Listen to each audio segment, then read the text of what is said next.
warahmatullahi wabarakatuh.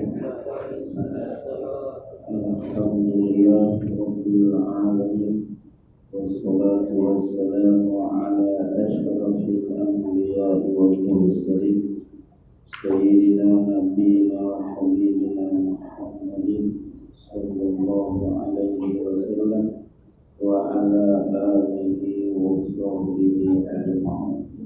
Subhanaka la ilma lana illa ma 'allamtana innaka antal alimul hakim. Rabbi shrah li sadri wa yassir li amri wa hlul 'uqdatam min lisani yafqahu qawli. Rabbana zidna ilman nafi'an warzuqna fahman shadiqan wa amalan mutaqabbala. Qala musannif rahimahullahu ta'ala wa nafa'ana bi'ulumihi fid dharain amin. Segala puji bagi Allah yang telah banyak melimpahkan karunia nikmat-Nya kepada kita semua, terutama nikmat yang terbesar yaitu diberikannya kita nikmat iman dan Islam. Dengan nikmat tersebut kita dapat melaksanakan apa yang Allah perintahkan kepada kita semua serta menjauhi larangan-larangan-nya, dan juga kita diberikan berupa nikmat kesehatan sehingga kita dapat berkumpul di tempat yang paling mulia ini dalam rangka tujuan menunaikan ibadah ketaatan kepada Allah Subhanahu wa ta'ala, dan sekaligus kita bersama-sama berkumpul di tempat yang paling mulia ini dalam thalabul ilmi, tentang mengkaji tentang masalah hukum di dalam pokok agama kita. Bapak-bapak, saudara-saudara sekalian yang dirahmati Allah Subhanahu wa ta'ala, Allah Subhanahu wa ta'ala berfirman, A'udzu billahi minasy syaithanir rajim. Innama ya'muru masajidallah man amana wal yawmil akhir wa aqamas shalah. Sesungguhnya yang memakmurkan masjid atau rumah-rumahnya Allah yang di dalamnya setiap hamba-hamba Allah yang beriman yakin seyakin-yakinnya kepada Allah bahwa Allah itu adalah Tuhan yang sebenar-benarnya, yang wajib disembah dan ditaati, serta di dalamnya mendirikan sholat 5 waktu sehari semalam. Jadi dari ayat ini Bapak sekalian, hanya orang-orang yang berimanlah yang percaya, yang yakin bahwasanya Allah itu adalah Tuhan semesta alam. La ilaha illallah, tiada Tuhan yang berhak disembah dengan sebenar-benarnya melainkan Allah. Allah yang menciptakan 7 alam langit dan bumi beserta segala isinya. Dan sekaligus ciri-ciri daripada orang-orang beriman yang seperti itu, dia selalu menunaikan ibadah sholatnya itu selalu ke masjid, atau dengan nama kata lain musola atau suram atau langgar, baik masjidnya bersifat matruh atau ghairu matruh, sifatnya yang umum ataupun di tempat keramaian-keramaian seperti di mana saja, di mall atau di terminal atau di bandara, yang dimana selalu disiapkan untuk setiap sabar saja orang-orang Islam yang ingin beribadah kepada Allah mendirikan sholat 5 waktu sehari semalam. Jadi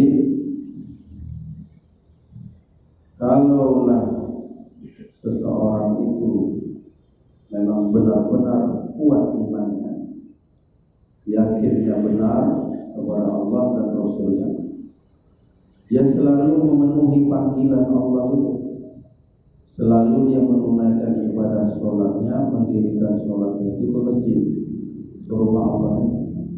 Makanya ketika seorang muadzin mengumandangkan suara azan, hayya 'alas shalah,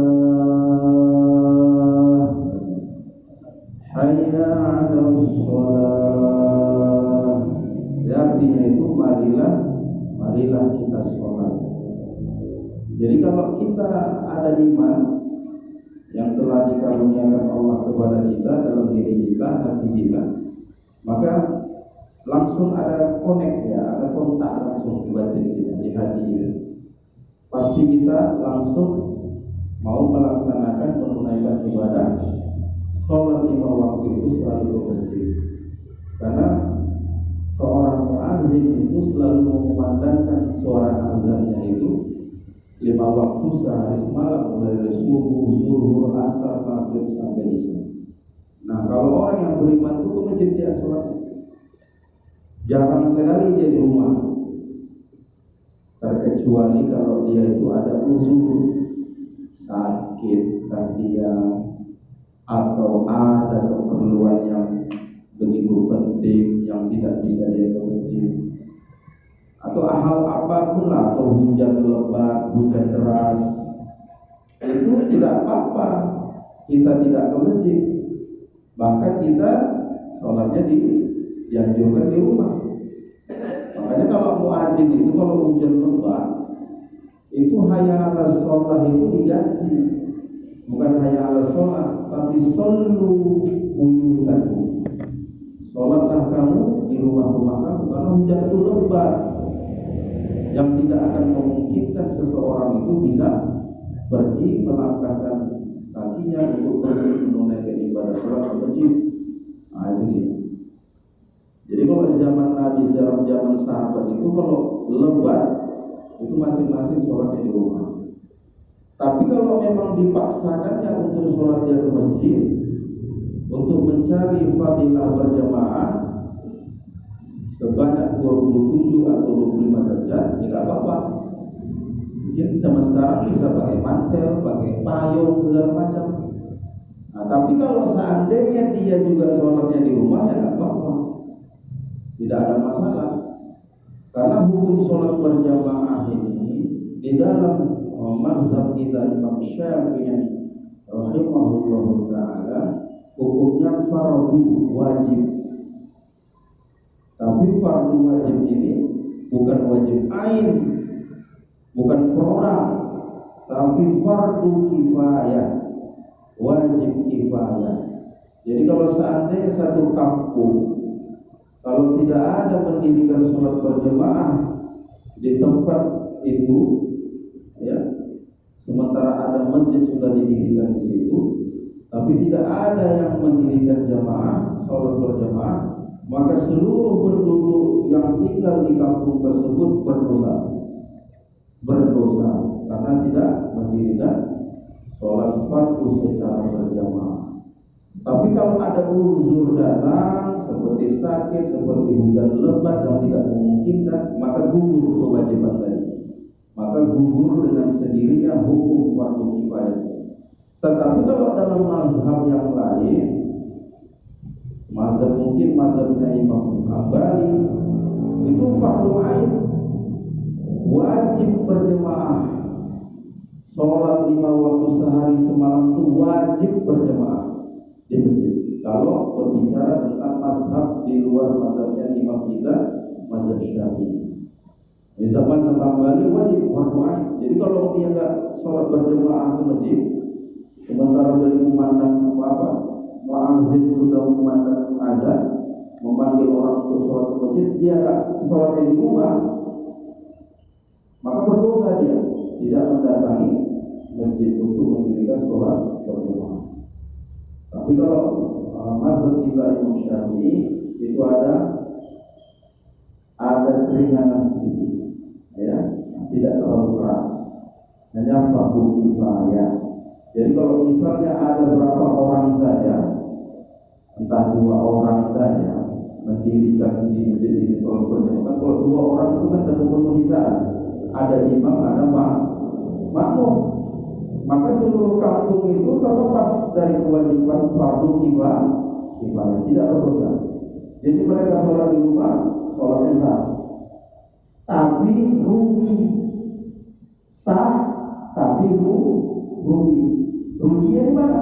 Tidak mendapatkan pahala berjamaah sebanyak 20 derajat. Jadi nilainya tinggi sholat berjamaah. Kalau seandainya didirikan sholat berjamaah, tidak khusyuk kita dalam melaksanakan sholat tadi dalam berjamaah, maka kalau safnya itu bagus, sholat berjamaahnya itu bagus, maka kita sudah dihitung orang yang khusyuk di dalam mendirikan sholat. Tapi kalau di rumah banyak tak khusyuknya, diganggu setan. Setan itu ramai mengganggunya dari samping, dari kanan, kiri, muka, belakang. Selalu digodanya kita untuk mengingatkan kita untuk perkara-perkara tentang masalah dunia. Jadi waktu takbir sholat sudah datang ke setan, diingatkannya ini, diingatkannya itu. Semulanya sebelum sholat kita tak tahu, tak ingat. Dalam sholat bisa kita ingat. Itulah pakainya permainan setan di dalam. Sehingga dalam sholat kita begini, letakkan isi di rumahnya. Dalam sholat itu, yang azabnya lagi pas pula tasawuf akhir, pas musalam dia ingat. Udah tak, usul. Kalau sholat di rumah, kenapa? Karena kata Nabi, orang yang sholat sendirian di rumah itu seperti perumpamaan seekor domba atau seekor tiga yang ada di tengah-tengah hutan sendirian, ya kan? Dan dia akan bisa berpeluang besar untuk bisa dimakan oleh binatang buas kalau dia sendiri. Tapi kalau berbagi ramai berjemaah dia jalan sama semua, itu binatang buas itu bingung dia mana yang mau dimangsa, saking banyaknya bingung dia. Makanya dilihat itu sama binatang buas, mana kira-kira seekor domba yang kira-kira yang keluar dari jemaahnya itu, dari rombongan itu, itulah yang dimangsa, itulah yang dibidik sama binatang buas. Makanya kita sholat berjemaah itu kuat. Setan sulit untuk mengganggunya, sulit sekali. Kenapa? Kita ramai, kita berjemaah. Jadi peluang setan itu untuk merusak sholat kita menjadi tidak khusyuk kepada Allah itu kemungkinan besar itu sangat kecil. Peluangnya itu sangat kecil. Tapi kalau sendirian azabnya sampai kita pun tak tahu udah berapa rakaat kita menjaga sholat. Ini berapa ya? Umpamanya sholat fardu zuhur. Ini udah 3 atau 4. Karena melayang-layang pikiran itu kan. Kalau seorang pedagang pasti mengingat dia dagangannya dia. Tadi terjual berapa? Hitungannya berapa? Keuntungannya berapa? Ayo, diingat selalu itu. Dalam sholat itu ke bawah. Kalau dia sholatnya di rumah, karena setan sudah mengganggunya, ramai setan mengganggunya, merusak konsentrasi dia sehingga dalam sholat itu sehingga dia tak khusyuk. Jadi bingung dia mau berapa rakaat ini, 3 atau 4. Nah, jadi kalau beginilah kasusnya, nah makanya ada ilmunya juga. Inilah beruntungnya kalau orang ada ilmu dalam melaksanakan ibadah. Jadi kalau ragu-ragu karena dalam masalah menentukan berapa jumlah rakaat yang sudah dikerjakan, maka ambillah yang sedikit. Udah hitung aja 3 ya, tambah 1 rakaat lagi. Nah, tapi kalau bisa sebelum salam kita melakukan sujud sahwi 2 kali. Nah, waktu sujud itu niat otomatis tahu ya sudah mau sujud itu sujud sahwi sadar ya, ada sujud. Enak. Apa doanya? Subhanallah la yanamu wa la yasjudu. Maha suci Allah yang tidak tidur dan tidak lupa. Tak hafal pula itu doa. Udahlah baca aja subhanallah wa bihamdihi. Kalau memang tak hafal doa itu. Tiga kali baca. Habis itu bangkit. Allah Akbar. Rabbi firli, Rabbi firli. Atau bacaan doa duduk di antara dua sujud tadi kan. Dibaca juga itu. Habis itu sujud lagi sahwi yang kedua. Subhanallah la yanamu wa la yasru. Kalau apa kalau tidak apa subhanallah wa ta'ala wa bihamdihi. Pada Allah Akbar. Salam langsung. Assalamualaikum warahmatullahi ke kanan dan ke kiri seperti biasa. Itu cara kalau kita ragu dalam menentukan jumlah rakaat sholat yang sudah kita laksanakan. Jadi hal yang demikian bisa terjadi sama siapa saja. Ya bisa lah. Saya pun pernah. Pasti kita semua pernah. Makanya timbullah hukum seperti ini. Jadi kalau seandainya seseorang itu tidak menuntut ilmu agama, bagaimana dia mengerjakan ibadah? Apakah makin sulit ini? Bagaimana sholat ini ya? Sah atau tidak? Sah atau tidak? Tapi kalau sudah dapat ilmunya begini ya mudah jadi kan? Makanya ilmu itu membuat kita menjadi mudah. Makanya kata Nabi, tolabul ilmi fardhun 'ala kulli muslim. Diwajibkan menuntut ilmu kepada kalian semua orang-orang Islam, baik laki-laki ataupun perempuan. Wajib. Kalau seseorang itu sudah masuk kepada perkara yang diwajibkan sebagai orang yang mukallaf, balik, berakal, itu wajib dan itu. Seperti itu Pak. Nah, dalam sholat berjamaah bisa juga kan orang bisa lupa. Bisa. Pernah kejadian itu di masjid sana, di masjid kami. Kebetulan saya ada di situ. Cuma kebetulan bukan kita imamnya. Imam yang rawatib yang sudah ditentukan di sebelah. Jadi waktu dia jadi imam, ada yang mengucapkan di belakang itu subhanallah. Udah jadi imam aja. Rupanya diucapkan lagi subhanallah sampai dua kali bangkit. Padahal rakaatnya sudah jelas ini, sudah 4 di sholat isya dilakukan, sholat fardu isya sudah 4, tapi karena ada yang bilang subhanallah, bangkit dia, bangkit, aturan sudah pas dia kerjakan 4 rakaat sholat fardu isya yang memang wajibnya 4 rakaat, tapi karena ada yang menegurnya seperti itu, bangkit dia, berdiri dia untuk melaksanakan 1 rakaat lagi. Berarti ada yang kurang. Ya udah, makmumnya bangkit semua. Berarti ini semua pada lupa ini. Imamnya lupa, makmumnya pun lupa. Tapi mungkin ada beberapa orang yang tidak lupa.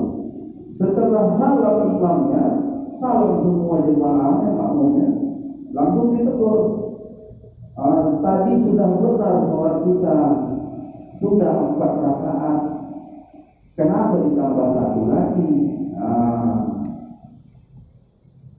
Imamnya mengatakan menjawab seperti ini karena ada yang menegur saya. Dia mengucapkan subhanallah untuk mengingatkan kepada saya bahwasanya rakaat itu kurang. Rupanya itu tadi sama semana. Yang menegur ini pun dalam keadaan yang lupa-lupa juga. Ini kan gawat jadi masalah. Jadi saya tanya, macam mana itu Ustaz sholat kita semua? Saya bilang sholat kita sah. Kalau berlebih rakaat itu karena keraguan, maka sah. Asalkan jangan sampai kurang. Kalau kurang, tidak sah. Kalau tambah. Tapi kalau lebih, udah jadi 5 rakaat sholat fardu isya, 5 rakaat semua. 5 rakaat. Jadi sholat kita memang sah. Kebetulan imamnya pun berilmu. Sebelum salam dia sujud sahwi. Ya makmum wajib juga sujud sahwi. Kalau di antara makmum tidak sujud sahwi, maka makmum itu tidak sah sholatnya. Karena perbuatan imam itu seperti apapun harus diikuti. Karena imam itu kan pemimpin artinya. Pemimpin di dalam mendirikan sholat. dia sujud sahwi, maka makmum pun wajib mengikuti imam tadi sujud sahwi. Setelah sujud sahwi itu dilakukan 2 kali, maka salamlah imam dan kita bersalam. Sholatnya sah walaupun dikerjakan 5 rakaat. Yang perlu diulangi kalau berlebih. Terus makanya di belakang imam ini saya tanya, yang negor tadi itu, yang mengucapkan subhanallah, itu orangnya memang dia dipilih juga menjadi imam itu? Tidak. Orang-orang yang biasa sholat sunat aja, yang sering jadi makmum, bukan dia pernah jadi imam. Bahkan tinggalnya itu tadi mana? Kadang-kadang jarang dia menjadi ini. Ini bahaya. Makanya yang di belakang imam ini bukan orang-orang yang sembarangan. Mesti juga yang bisa menggantikan kedudukan imam, yang bisa juga jadi imam. Nanti kalau seandainya imam terjadi permasalahan dalam sholatnya, entahkah imamnya batal atau jumlah rakaatnya dia ragu atau macam-macam, otomatis yang di belakang inilah yang menggantikan posisi imam yang di depan. Makanya di belakang imam ini harus diperhatikan, bukan orang-orang yang sembarangan, orang-orang yang alim juga, yang bisa juga kapasitasnya untuk menjadi imam. Oke, di belakang ini 3 orang. Langsung. Nanti kalau imam yang batal, kebetulan yang kawan yang kita ngerti, coba. Ayo, apa nggak usah imam ini? Kan nggak mungkin yang sering jadi imam itu dia maju ke depan. Yang lain mikir macam mana caranya.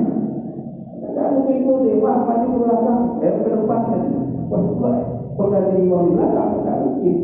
Batal sholat kita. Makanya yang di belakang imam ini betul-betul orangnya yang berilmu, yang mengerti di dalam permasalahan dalam melaksanakan ibadah sholat. Itu.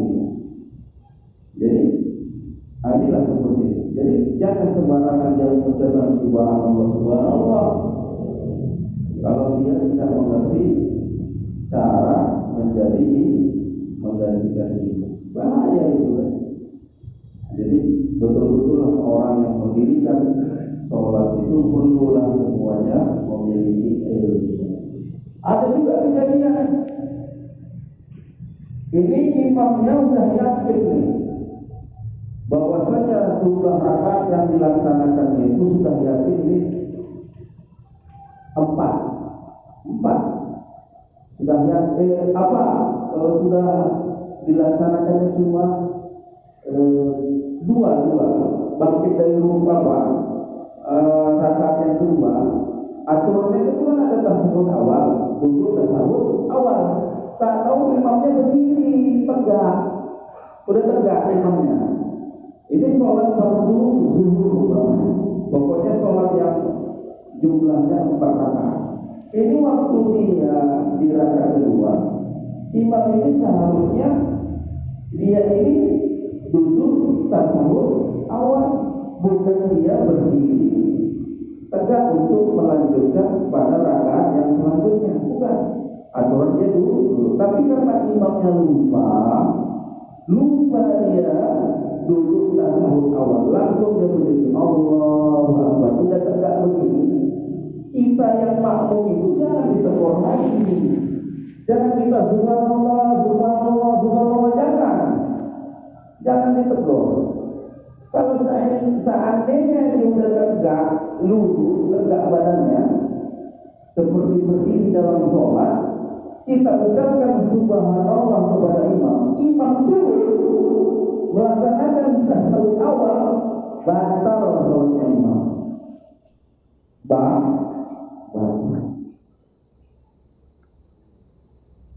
Makanya kalau sudah tegak, dia udah kita ikut aja.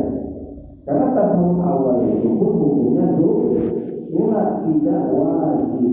Dia hanya sunat abonan, bisa ditambah dengan sujud sahwi, bukan hukum wajib di dalam sholat. Makanya kalau imam sudah tegak, udah. Ini sering kejadian nih. Imam lupa tasawuf awal, langsung tegak, imam makmumnya ribut dulu.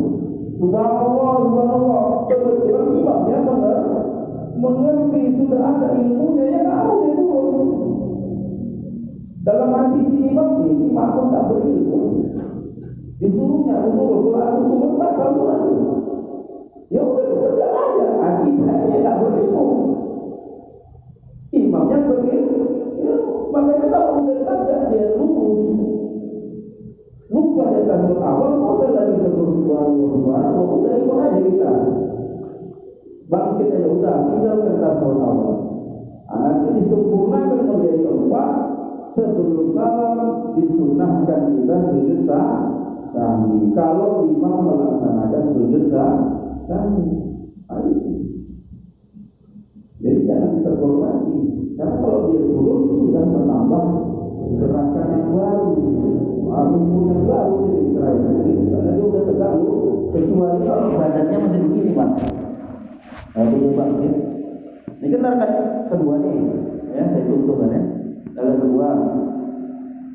Ini mau tasawuf awal lah ini kan, dalam sholat barakah.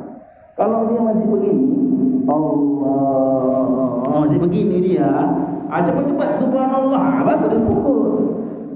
Itu boleh, karena posisi badan dia belum dia sempurna berdiri tegak lurus punggungnya. Tapi kalau udah begini, Allahu Akbar, udah begini tegak, jangan lagi subhanallah, udah ikut aja semua kita. Tapi kalau masih begini dia gerakannya, imamnya udah tua pula ya kan, udah sepuh, gerakannya kan agak lambat.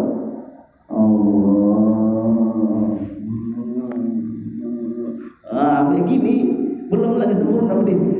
Langsung teriaki subhanallah. Tahu ingat ya, tasawuf awal lupa. Kalau belum berdiri tegak lurus. Jadi itulah gunanya ada ilmu. Kalau ada ilmu, ambil sholat.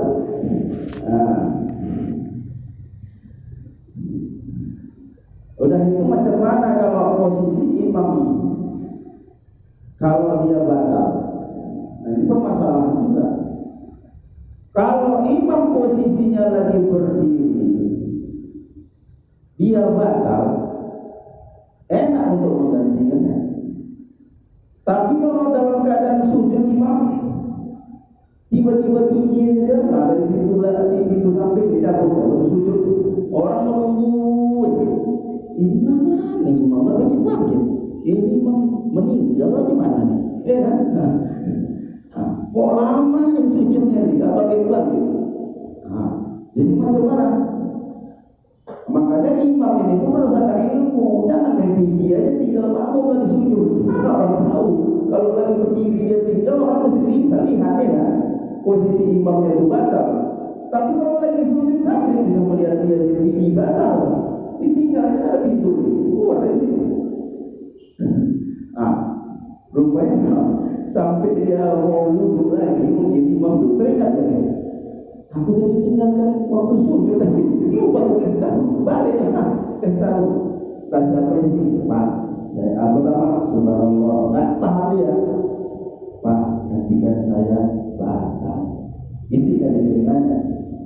Biar dia bisa menggantikan kita itu kalau imam batal dalam keadaan sujud. Karena waktu sujud itu keluar angin, batal langsung. Sekalipun dalam posisi keadaan sujud, jangan diteruskannya, haram itu hukumnya. Bahaya itu langsung. Tapi setelah dia batal dalam keadaan sujud si imam tadi, maka dia harus memberitahu kepada makmum yang di belakangnya untuk menggantikan posisinya menjadi imam. Jangan dicabut-cabut aja, bingung kan orang ini. Jadi posisi makmum gimana dia? Apa macam kayak tentara tiara firman Pak? Tidak mungkin maksudnya. Bisikan kemana si pembatal itu? Pak, gantikan saya jadi imam. Tidak mungkin orang begini ya. Itu gantikannya. Beginilah. Allahu Akbar. akbar, ya kan? Kalau memang posisinya seperti apa, duduk tasawuf awal kah? Atau memang mau kita berdiri baru Allah berdiri lah ya kan? Allahu akbar, ya kan? Nah, baru kita dalam keadaan berdiri inilah kita menggantikan posisi imam yang batal di depan, bukan biar begini orang punya pula gaya kawan di sholat ini. Nah, baru dia langkahkan, misalnya ini posisi imam, beginilah dia. Jangan begini Pak. Bukan. Harus tetap caranya. Karena bergerak 3 kali berturut-turut batal sholat kita. Kalau begini dah berapa? Coba itu. 2, 3, lebih 4, gagal. Jadi caranya mana? Cara begini Pak. Ada berhenti sejenak. Umpamanya naik. 2, berhenti dulu. Ada? Baru. Ini namanya tidak bergerak berturut-turut sebanyak 3 kali. Itu. Jangan sampai kita nggak ngerti kalau sempat begini. Ini udah batal sholat ini lagi mau jadi imam. Yang makmum tahu ikut pulang. Udah rusak semua. Kalau yang tahu mufaraqah berpisah dari jamaah, berpisah dari imam tadi mufaraqah. Jadi kalau misalnya lah tadi ini kita yang 3 nih, si imam udah 5 rakaat sholat fardu isya nih. Imam sudah 5 rakaat.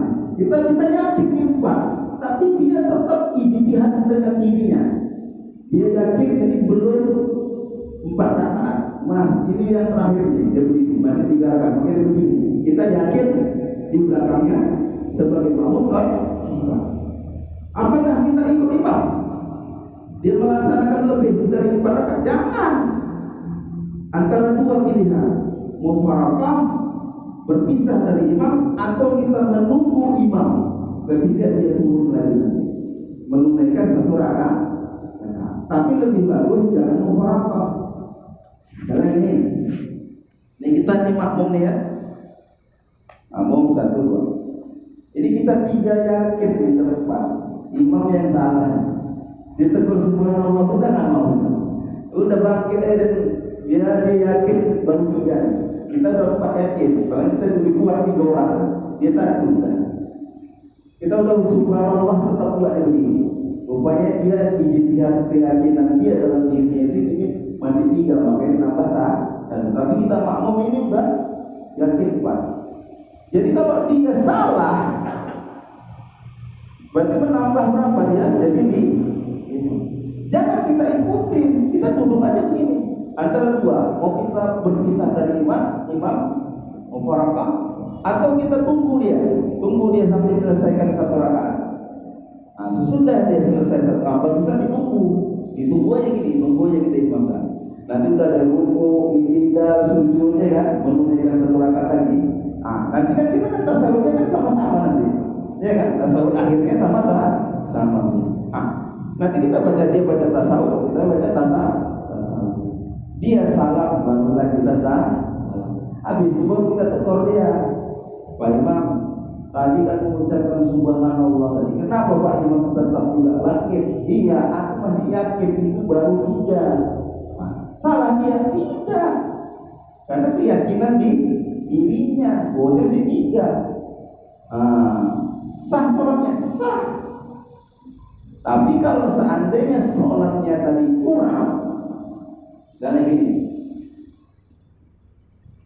Pak Saiful dilihat sama bapak yang lain, dia sholat isanya cuma 2 rakaat. Kita nampak dia sholat 2 rakaat. Habis itu salam. Kita tanya, Pak, tadi bapak sholat sunat atau sholat fardu isya? Sholat fardu isya. Pak, bapak sholatnya baru 2 rakaat, Pak. Maka Pak Saiful wajib menambah 2 rakaat lagi. Tak perlu takbiratul ihram lagi, bosan. Langsung aja bangkit dan sholat seperti biasa. Baru nanti sebelum salam dia sujud sah sholat. Jadi kalau sholat yang dilakukan itu berlebih, maka tak ada masalah, asalkan jangan kurang. Tapi kalau udah tahu 4 rakaat, yakin 6 rakaat, awal tambah jadi 5, batal berapa? Ini namanya ada unsur kesengajaan, bukan karena ragu-ragu atau lupa. Nah, ini bisa dibilang golongan aliran sesat. Ada pula yang bilang, kenapa sholat subuh 2 rakaat? Ya kan? Rakaat itu makin ditambah banyak, makin banyak pahalanya gitu. Secara logika kita kan begitu. Ibaratnya kalau orang kerja pabrik, Pak, 8 jam di pabrik, kalau dia ada lemburnya 2 jam, pasti bonusnya dapat kan? Ya kan? Nah, dari gaji pokok. Nah, begitu juga dia berpikir secara logika dia. Kalau orang sholat subuh 2 rakaat, ditambah lebih dari 2 rakaat, entah 10 rakaat yang sholat subuh ya, kan banyak rakaat yang dikerjakan lebih banyak pahalanya. Salah itu pikiran itu. Kalau sudah ditentukan Allah dan Rasulnya hukum itu ya buat 2, mana bisa ditambahi, mana bisa dikurangi. Itulah namanya sami'na wa ata'na. Kami dengar dan kami taati hukum Allah dan Rasul. Tidak bisa ditambahi, tidak bisa dikurangi. Subuh tetap 2, zuhur tetap 4, asar tetap 4, maghrib tetap 3, isya tetap 4. Tidak boleh ditambah, apalagi dikurangi. Ditambahi dengan sengaja tak sah sholatnya. Dikurangi apalagi, kecuali dalam keadaan ragu atau dalam keadaan lupa. Itulah yang masalah itu. Bukan ada unsur kesengajaan. Itulah yang sudah ditetapkan dalam hukum agama ini seperti itu. Makanya sholat berjamaah ini pun harus tahu. Ini ada lagi. Nanti ada kita terlambat nih. Pak Saiful datang, Pak. Bapak terlambat juga sholat berzuhur. Iya, tadi saya dari Medan. Oh iya Pak. Nanti saya ikut berjamaah ya Pak. Iya, tapi saya dulu. Pak Saiful sholat lah kan. Udah 2 rakaat iya. Kita dulu dari kamar mandi dulu. Kita ikuti dia. Ini kan berarti kita mengikuti imam. Jangan diinikan Pak. Jangan disentuh badannya. Kalau cuma satu, one by one orangnya. Satu lawan satu, jangan awak. Allah Akbar, jangan ditepuk. Apa yang ditepuk? Orang tak tahu dia, kita pasti dia terasa dia. Oh si kawan ini ikuti, langsung kontak dia jadi niatnya jadi imam. Udah 1, datang lagi yang 1. Berarti ada 3 orang nih. Kalau 1 tadi 1 lawan sahabat, jangan ditepuk ini. Udah berdiri aja dekat dia, udah tahu dia mengikuti kan, terasa dia, pasti terasa. Udah itu kalau memang 1 lagi yang datang, jadi 3 berarti kan, imam 1, makmum 2. Yang terakhir inilah baru dia Allahu Akbar, tepuknya kawan itu. Nah ini baru ada hukum. Tapi tepuknya betul lah ya, jangan main. Contoh, pinggul. Nah gini, biasa, lembur lah gini. Tahu dia itu, berarti ada yang mau ikut berjamaah. Yang semula dia di kanan tadi, maka langkahnya jangan berturut 3 kali dia ulang. Ini 1, dia terus 1, sejajar dengan makmum yang di belakang baru, karena dia sudah paham Pak ya? Kecuali kalau 1 kan dipukul ya, usah terkejut nanti kawan lari dulu nanti. Pernah kejadian itu Pak di Malaysia. Ini kebetulan masjid besar, posisi mati lampu. Kalau mati lampu kan cuma mengandalkan cahaya rembulan saja. Orang mati seluruhnya di Malaysia. Cuma mengandalkan cahaya rembulan. Masjidnya kebetulan di sampingnya ada kuburan. Dari mulai wudhu aja berdua ketakutan. Tempat duduk di samping dulu. Udah mulai duduk, ada jatuh sini, ada yang ngomong. Udah mulai sama-sama takut ini. Tapi dia sendiri-sendiri. Udah siap duduk imam, yang satu sholat dia sendiri. Tapi dia nggak sadar, rupanya ada kawan yang takut satu lagi mau sholat. Dia tengoknya tuh, ada kawan rupanya makin kuat lah ya kan. Takut tadi itu makin berani kan. Kalau satu takut ditambah satu takut jadi berat. Tapi ketika dia takbir, dia lepuknya kawan itu jadi wah, oh, lagi wah, setan, udah imam tu lari tahu lari. Allah ya Tuhan. Inilah kalau tidak ada ilmu, kalau nggak ditepuknya nggak terkejut kawan tadi. Udah posisinya mati lampu, sama-sama ke imam yang udah ketakutan aja ya kan. Nah, jadi ini yang caranya nih. Makanya kalau nggak dipukulnya tadi, pundaknya tadi, mungkin tidak seperti itu. Ini nyata Pak, kisah nyata. Bukan saya katakan. Apa yang orang-orang di masjid ini? Berdosa Pak. Nah, nggak boleh. Ini nyata ya. Makanya timbul hukum tak boleh. Kalau cuma dua orang. Kalau ingin mendirikan berjemaah, kenapa? Mungkin satu sama lain itu kalau didirikan jemaah maka mendapat pahala berjamaah daripada sholat sendiri. Sekarang kebanyakan orang sholat satu masing-masing. Aturan gabung jadi satu, dapat pahala berjamaah ya kan. Nah, kami di Masjid Al-Iman dulu masih muda-muda. Kalau masing-masing terlambat, kami buat jemaah, tapi dengan syarat jemaah yang pertama itu udah selesai ya. Jangan ini belum pertama yang udah selesai awak terlambat dari mana awak buat jemaah lagi, tak sah bisa sholat kita. Nah, ya kan? Ada tuh pendapat imam yang tak sah kalau didirikan dua jamaah dalam satu masjid. Makanya satu udah selesai itu, udah salah jemaah pertama udah selesai semua, baru kita buat jemaah baru. Itu boleh. Kalau masing-masing kita ada keperluan mungkin di luar kan itu, sama-sama terlambat atau orang musafir datang kan gitu. Jadi kok imam ini pun dia harus paham juga dalam sebelum didirikan jemaah apa yang dilakukannya, luruskan saf dan rapatkan saf. Jangan maju mundur, jangan terlalu renggang jemaah, ya kan? Nah, ini karena nanti setan akan masuk di celah-celah saf itu seperti seekor anak anjing yang berwarna hitam. Nah, dilihat, jangan lihat. Nah, di samping celah itu, makanya banyak orang sholat rusak. Makanya kesempurnaan saf itu kalau safnya itu lurus dan rapat, tapi jangan kaki awal dipijak-pijak. Tidak cari orang. Cukup ini sama ini aja udah cukup, tapi begini. Kalau tidak semua orang ngomong ini kan. Memang saya tahu tuh hadisnya. Apa kata sahabat Abdullah bin Abbas radhiyallahu anhu?